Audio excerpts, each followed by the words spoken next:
Nous allons voir dans cette nouvelle partie sur le programme Krakatoa comment l'on peut créer des fractales grâce à un générateur d'objets Particle Maker. On a plusieurs possibilités pour aller chercher ce générateur d'objets. Soit on va à cet endroit et on fait Open the PRT, donc Maker, ou bien on a créé une barre d'outils avec des raccourcis et l'on clique à cet endroit, donc on voit apparaître cette fenêtre, ou bien encore on peut créer un PRT Maker en allant ici dans les standards primitifs sous Krakatoa et on choisit PRT Maker. Alors un petit rappel pour créer donc la barre d'outils de Krakatoa, on va dans Customize interface, toolbar, on crée ici un new toolbar donc avec le nom de Krakatoa. Donc ça va générer cette barre qui se trouve donc ici. Ensuite on va dans les commandes ici, Krakatoa, et on fait un drag and drop, vous voyez, de ces petits boutons dans cette barre. Alors je vais ouvrir donc l'interface de cet outil. Ensuite ici donc je peux faire créer un PRT Maker, vous voyez, qui vient à cet endroit dans la scène, donc sur le centre du monde, avec ici vous voyez déjà 100 000 particules.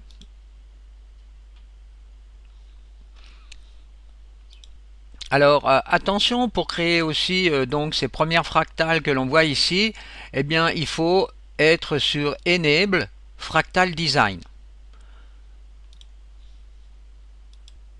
Alors première constatation, au moment de l'ouverture de cet outil, on a ici les transformations count sur 3 et le nombre aléatoire sur 12 345. Maintenant on peut cliquer sur le générateur, aller dans le modificateur et là on voit apparaître donc en premier ici le générateur et ici Magma, donc l'éditeur de particules. Alors retournons sur PRT Marker, on voit que dans le rendu final on aura 1 million de particules. Dans le view count, c'est donc dans le viewport, on aura 100 000 particules. Là, on retrouve le nombre aléatoire. Et ici, on peut changer la dimension de l'icône en agissant à cet endroit. Alors, allons voir par curiosité ce qu'il y a dans l'éditeur Magma. Donc, on voit déjà une séquence ici d'expression mathématique donc est utilisée. Alors nous reviendrons dessus par la suite. Alors regardons comment l'on peut modifier donc la fractale qui est ici créée. Eh bien je vais déjà dans transformation count et je rajoute une itération au fractal et je fais reset to quick design pour voir le résultat donc dans la fenêtre perspective. Il existe une autre possibilité, c'est qu'on peut rendre ça interactif, donc en cliquant sur Dynamic Explorator Mode. Et là, vous voyez, quand je modifie donc les valeurs, j'obtiens tout de suite le résultat dans la fenêtre Preview. Je peux aussi agir sur le nombre aléatoire.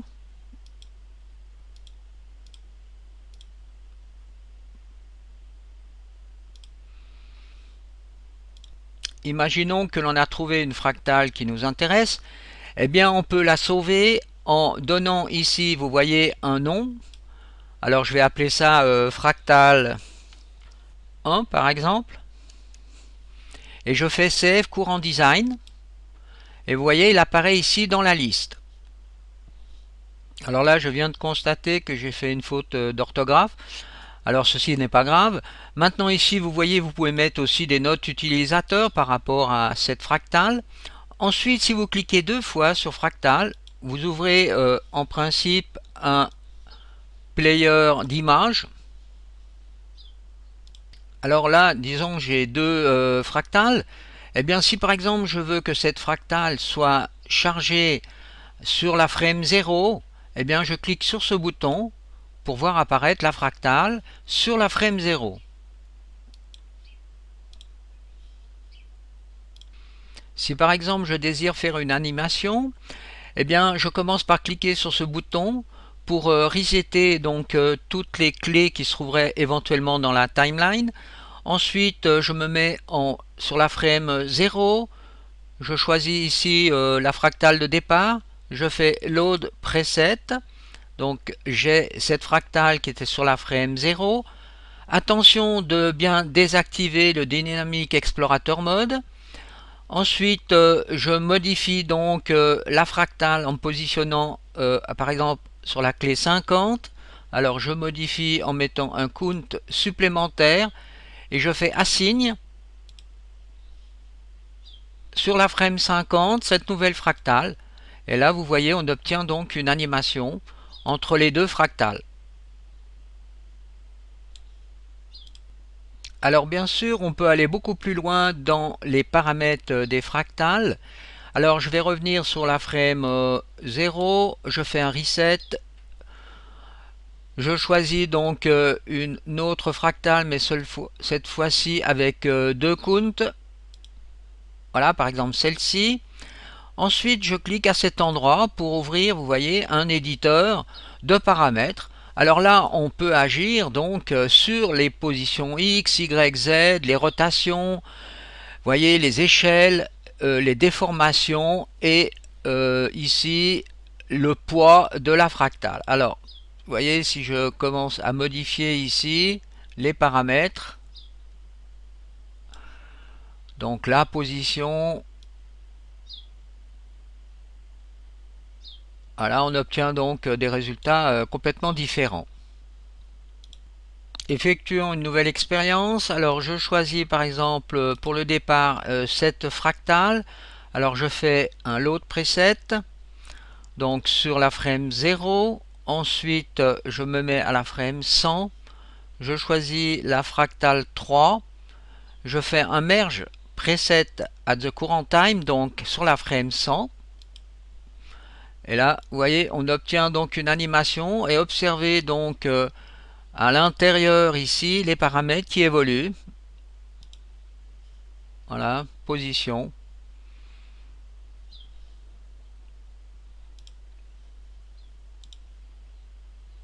Alors ici nous avons un bouton qui est aussi extrêmement intéressant, car si l'on veut supprimer donc les fractales ici, ces presets à l'intérieur de cette liste, eh bien il faut cliquer sur Explorateur et là vous ouvrez donc l'explorateur window et vous retrouvez donc les presets que vous venez de créer.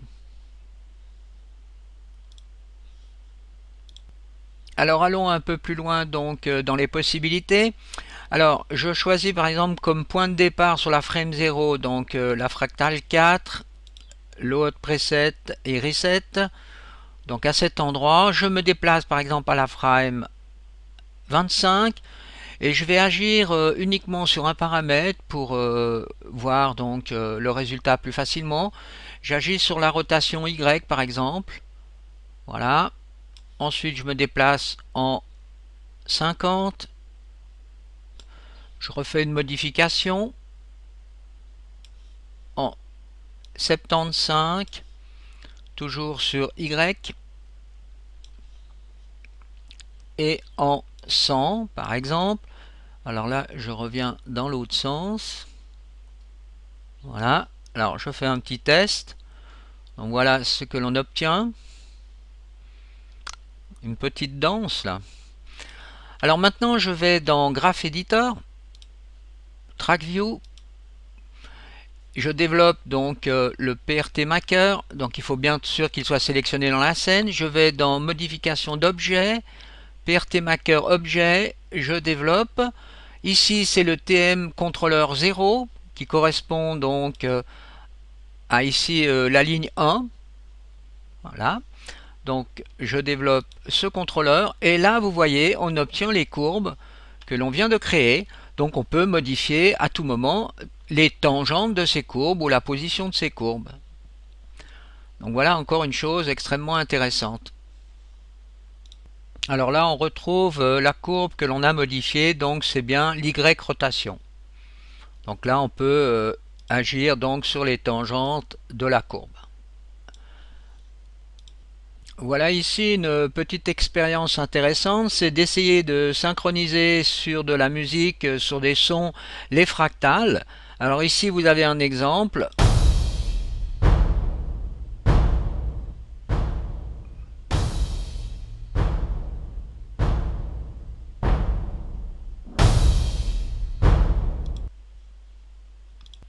Alors ceci peut être créé d'une façon extrêmement rapide dans 3ds Max. Alors j'ai été dans le Track View et je vais sous Sound. Je clique deux fois, vous voyez ici sur ce nom Sound, et je rajoute donc ici une musique. Donc c'est la musique de la basse drum. Donc voilà, première chose. Donc là on retrouve la forme du son. Ensuite, il suffit de mettre sur l'objet PRT modificateur donc le son. Alors, je vais changer ici de Graph Editor et me mettre sous Dopsheet ici. TMC Controller. Et voilà, ici j'ai rajouté un contrôleur Async Controller Audio Float. Ensuite, on clique deux fois sur Audio Float et on ouvre et on choisit le son. Là, on peut mettre l'oversampling et ici, on va mettre donc les variations que l'on veut obtenir et le tour est joué. Alors, intéressons-nous maintenant à la partie dégradée de couleurs dans les particules. Alors, pour cela, on va ouvrir Open Magma Editor et c'est là que les couleurs sont créées. Alors ici, vous avez le canal couleur. Alors si jamais on peut voir ici en cliquant sur cette icône, vous voyez, faisant update, on voit à ce moment là, vous voyez toutes les valeurs que prennent les particules donc par rapport à la couleur scalaire. Donc là ça peut être intéressant puisqu'on a tous les canaux à disposition qui ont été traités dans le cadre de cette fractale.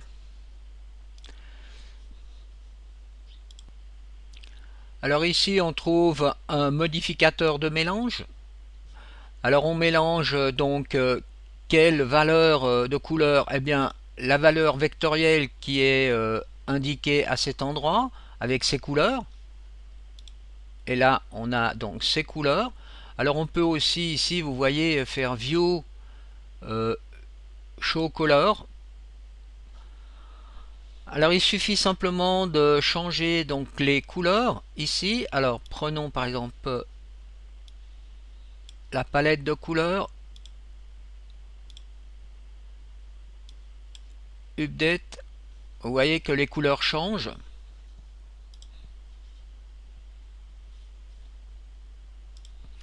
Donc on peut changer la palette de couleurs comme on le désire.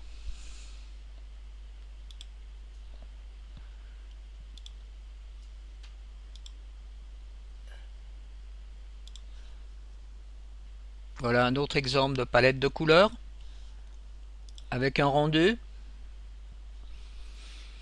Alors intéressons-nous maintenant, voyez, à ces canaux de sortie. Donc on a le canal couleur. Alors désactivons une fois le canal couleur en cochant cette variable. Lançons un rendu de nouveau. Et là vous voyez on n'obtient que le canal émission.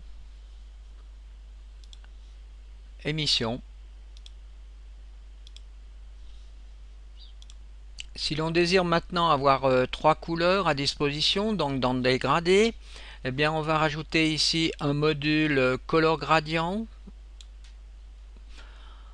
Alors, color scalaire sur contrôle. Et je fais donc ces liaisons. Et là, je peux ajouter Ici, un nouveau input value.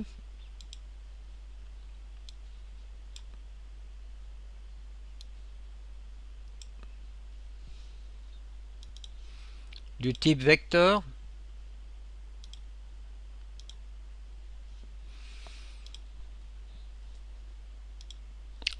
Là, je vais donner une autre couleur.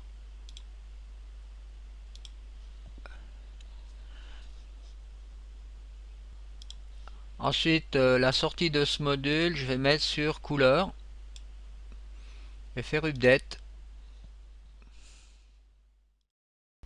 Donc voilà le résultat avec 3 couleurs à disposition. Donc on peut un peu faire du nettoyage dans notre graphique. Alors là, vous voyez, j'ai aussi rajouté l'émission sur la sortie du color gradient.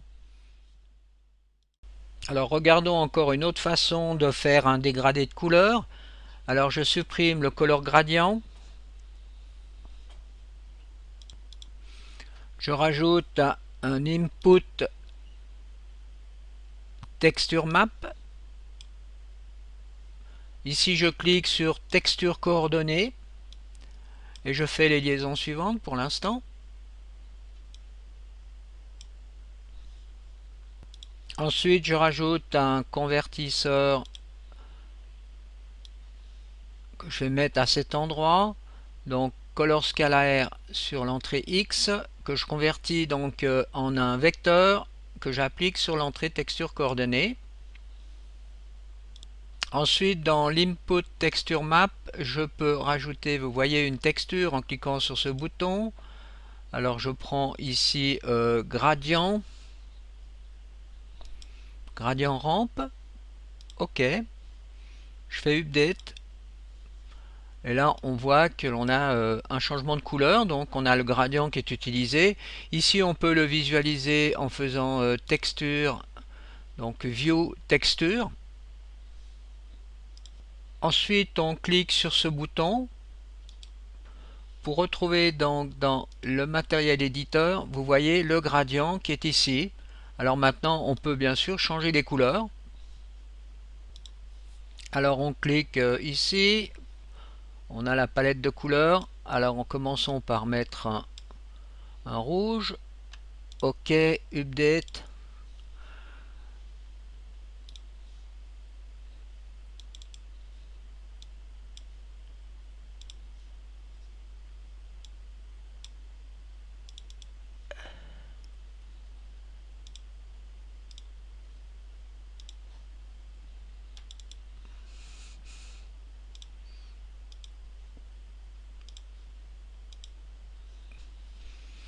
Et voilà le résultat final.